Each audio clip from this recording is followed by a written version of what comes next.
26 ივნისი ნარკომანიასთან და ნარკოტიკების უკანონო ბრუნვასთან ბრძოლის საერთაშორისო დღეა. ნარკოპოლიტიკის კუთხით მკაცრი პოლიტიკა აქვს საქართველოს ხელისუფლებას, რაც სხვადასხვა მნიშვნელოვან მიდგომებს გულისხმობს. დამტკიცებულია სისხლის სამართლის კოდექსის ცვლილებები, ნარკოდანაშაულისთვის სასჯელი კი გამკაცრებული. სახელმწიფომ ნარკო რეალიზატორებს უკან პროვინციო ბრძოლა გამოუცხადა და ამოქმედა სავალდებულო მკურნალობა. გუშინ ცნობილი გახდა, რომ ნარკომანიის აღსაკვეთად მთავრობა ორ ახალ ინიციატივაზე მუშაობს. ნარკომანიის ჩანაცვლებითი თერაპიების განხორციელებას სულად სახელმწიფოს დაქვემდებარებაში გადადის. კერძო სუბიექტებს კი ამ მომსახურების გაწევა აეგზალებათ. სხვადასხვა კომპანიებს ასევე აეგზალებათ ფსიქოტროპული მედიკამენტების იმპორტი, ეს მიმართულებაც იქნება სახელმწიფოს პრეროგატივა. ახალ ინიციატივებთან დაკავშირებით დღეს პრემიერმა კიდევ ერთხელ ისაუბრა. დღეს ქვეყანაში არსებულ გამოწვევებსა და ზიანის შემცირებისთვის საჭირო პრევენციულ ღონისძიებებზე ექიმი ნარკოლოგი საუბრობს. ხათუნა თოდაძემ განსაკუთრებით მნიშვნელოვანი უწოდა დღეს ქვეყანაში არსებულ პოლიტიკას, რაც სახელმწიფოს აქვს ნარკომანიასთან ბრძოლის წინააღმდეგ. როგორც მოგეხსენებათ, საქართველოში სამწუხაროდ უკვე კარგი ხანია, პრაქტიკულად უკანასკნელი 50 წელია ერთ-ერთი ძალიან მწვავე პრობლემა გახლავთ სწორედ ნარკოტიკების მავნედ მოხმარება და ნარკოდამოკიდებულება, რის გამოც ქვეყანაში ძალიან მრავალმხრივი სტრატეგიები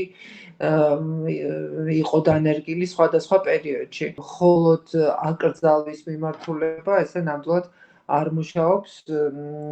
აუცილებელი არის დაბალანსებული პოლიტიკა არსებობდეს, რომელიც ერთის მხრივ ახდენს ნარკოტიკების შემოტანის მინიმიზებას და აი ამ ნარკობიზნესის ასე ვთქვათ აღმოფხვრას, რათა ხელმისაწვდომობა იყოს შემცირებული, მეორეს მხრივ იმ ადამიანებისთვის, რომლებსაც ესაჭიროებათ, რომლებიც უკვე მოიხმარენ ნარკოტიკულ საშუალებებს და ესაჭიროებათ მკურნალობა, მათ უნდა მიეწოდოთ სამკურნალო სერვისები.